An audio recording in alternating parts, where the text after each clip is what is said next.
next place. They're saving us risk. The advantages in fidelity, the advantages in abstinence, but there is not an equal amount of money or effort or media campaign going that way. Yeah. So I feel it's a form of stigma that needs to be addressed. Huh? So we agree on that one. Yes. Okay. Yeah, but I need to put this across that as I want to repeat that we've cleared very many messages, including this Oblamu has been cleared by this clearing messages committee, rather. And I want to encourage you, I want to encourage the church, I want to encourage any other civil society organization which has funding and you want to put these messages on the billboards. Once we have cleared it, you'll be free to put it on the billboard. But you shouldn't do it before we clear, otherwise we pull it down. Okay. Dr. Christian, I put it to you, there's no money. Here's what you need to work on. You need to go beyond clearing the messages. The issue is you need to force, just like smoking. Yeah. I mean, these are all pharmaceutical products. Condoms are pharmaceutical products. Yes. And somebody makes money out of them at the end of the day. I agree with you. And first of all, Uganda AIDS mandate, we are not implementers. We're not like Ministry of Health where we go to implement. We oversee, we coordinate, we advocate, and we mobilize the resources. Okay. But the good news is, recently Parliament, again I have to congratulate Parliament and thank them, they passed the law, the act, the HIV AIDS control. Yes, act, prevention and act. Yes, it has the AIDS, the National AIDS Trust Fund in there. So we are in the process of making this trust fund functional. And I'm positive that we will make it functional. Very good. And so when, as a country, we have our own fund to respond to HIV and AIDS issue, then we will be able to say, okay, with this fund, 40% goes to prevention, another 40 maybe or 20 goes to biomedics, another goes on treatment. Then we will be able to decide. Very good. So that is good news that the people have to know. The Parliament has done a good job. Yes. I want to bring to you an issue. Every December 1st is often, has been to me in the recent past, the previous Director General would come forth and talk how bad things are. To me, it's always a misery day. Oh, more people have gotten HIV, AIDS, and this and that. But what really annoyed me was the issue marrieds. Marrieds were, in the last 3 years, have been blamed for spreading HIV AIDS. And they keep saying that marrieds have more HIV AIDS. And I want to say to you, I actually believed them at first. But then I went over the data. I went over the DHS data. I went over the rewritten data it was really done by UNAIDS. I want to put this to you. And I have found that there was a definite effort to stigmatize marriage. What's wrong with the AIDS campaign that is saying married people are the ones who are spreading HIV/AIDS? Is that really even true? First of all, the data that we rely on now is the Uganda AIDS Sero Survey done in 2011. And according to that data, actually the prevalence among marrieds was high compared to the general population. And you and I, if we go out there to do a survey and we ask, are you married? Yes. Are you not married? No.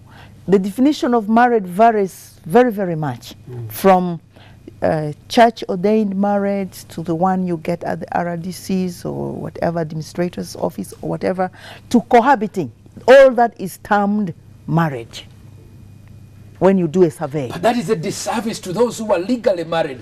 I want to take a break. When we do come back, I want to put it to you that saying people are shacking together as married and adding their cohabitation diseases is badly stigmatizing marriage. Stay with us. We're talking, how do we rebuild this HIV/AIDS story that was once the success of the world? It went down, and now with a new face, a new life with Dr. Christian Ondoa, how do we jumpstart this so it can really make a difference? Stay with us on Semper 360. Be back after this.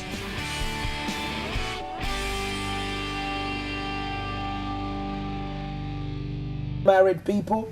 We're talking about this with Dr. Christine Ondoa. Dr. Christine, I want to tell you, I can't imagine this issue, but you are telling me the definitions that was used in the survey included the cohabiting, the people are living together, and those who are not. And we know that when you're cohabiting, people are more likely to be promiscuous than those who have made a commitment of I do. Why do they put them together? Why do you add all these people? Why did the 2011 people put together? What's the justification for this? Well, I was just saying, if you go out there to do a survey, you know, most often the surveyors don't ask, can I look at your certificate, your marriage certificate? Yes, they yes, don't. yes. They will only rely on people are together. Your response. I ask, Semper Martin, are you married? Yes. Christine Ondoa, are you married? No. Like that. But most often than not, your certificate of marriage is not asked. So you depend on this data. And most often than not, people who don't have certificates but are living together, you know, tell the people collecting data that they are married. So that is how come all are, you know, bungled together. Who are the most at risk populations as far as HIV/AIDS transmission is concerned? And we came up with this data revealed that there are groups.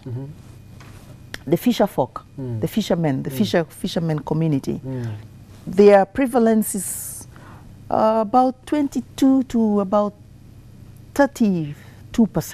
That is extremely high. It is very high. Then the female sex workers were also one of the populations most at risk, of average of about 30 to 35% also. My goodness. And then the truck drivers, the long truck drivers, again, the range of 22 to about 30. So we already have that information. And in our most at-risk population, the marrieds don't feature in this recent modes of study we have got. But also there are populations that are vulnerable.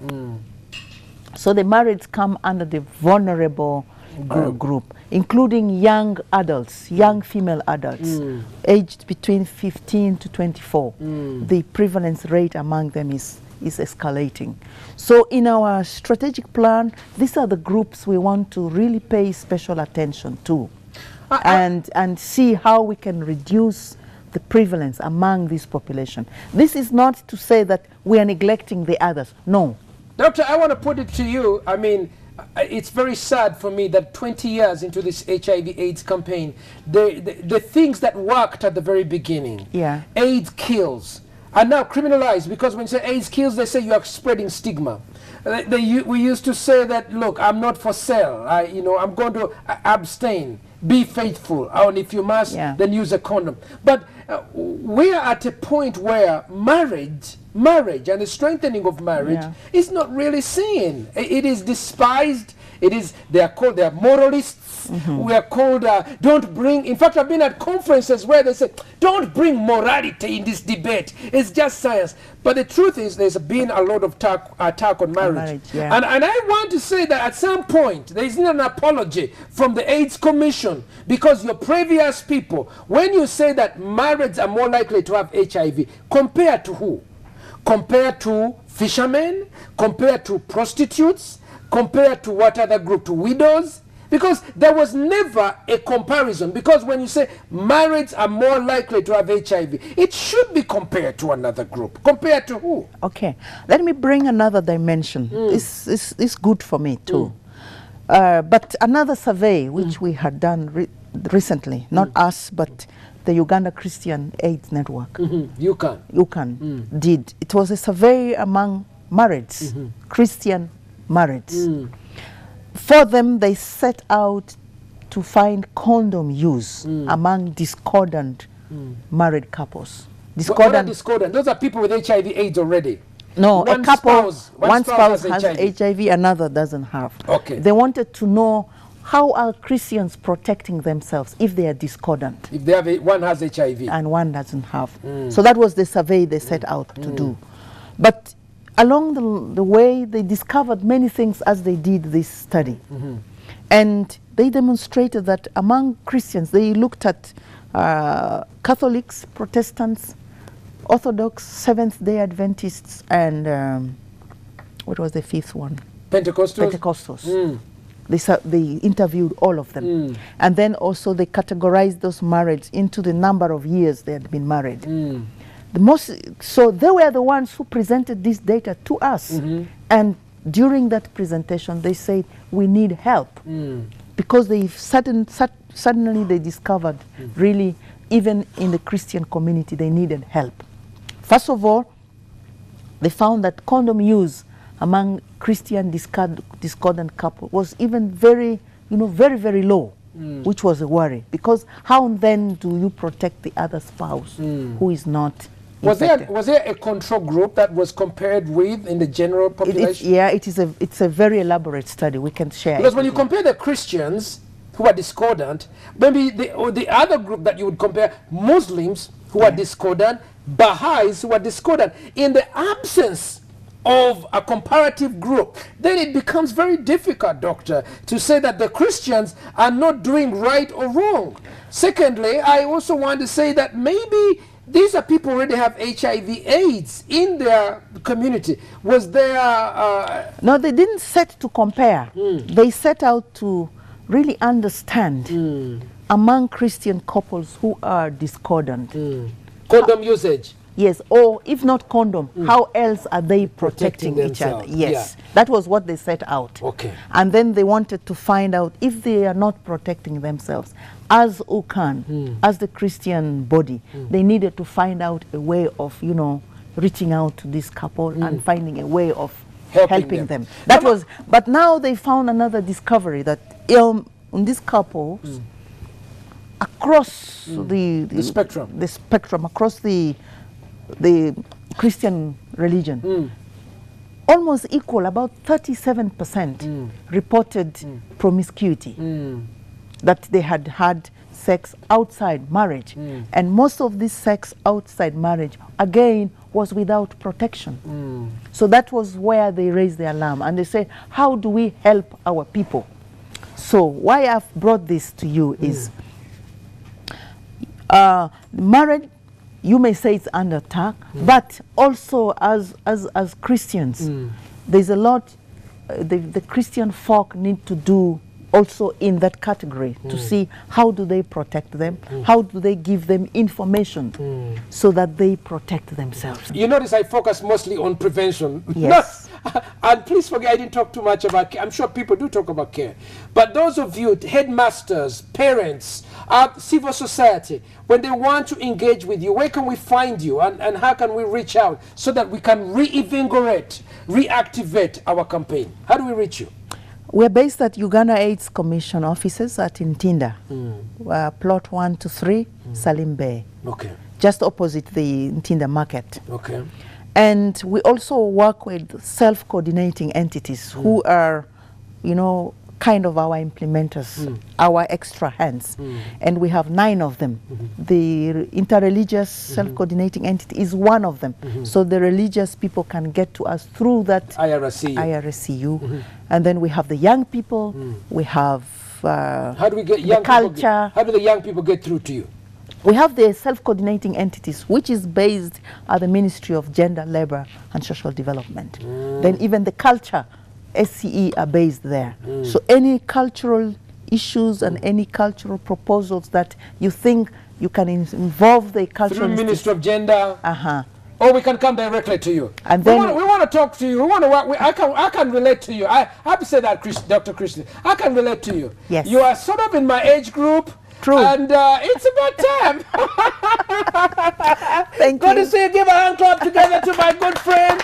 We will be back again, same place. And listen, if you're over there and thinking of doing something risky because you want to get a thrill, don't do it. And if you are a married person, you have someone that you're committed to, stick with them. That's a message here. And as the president and the first director general of the AIDS Commission says, if you're going to be so foolish not to be able to abstain or be faithful, he would say, don't be so foolish not to use a condom. I don't have a problem with that, and that's the ABC message. You also can get circumcised. That all? We'll be back again same place. It's not A, B to Z, it's A, B, C, and another C. Bye-bye.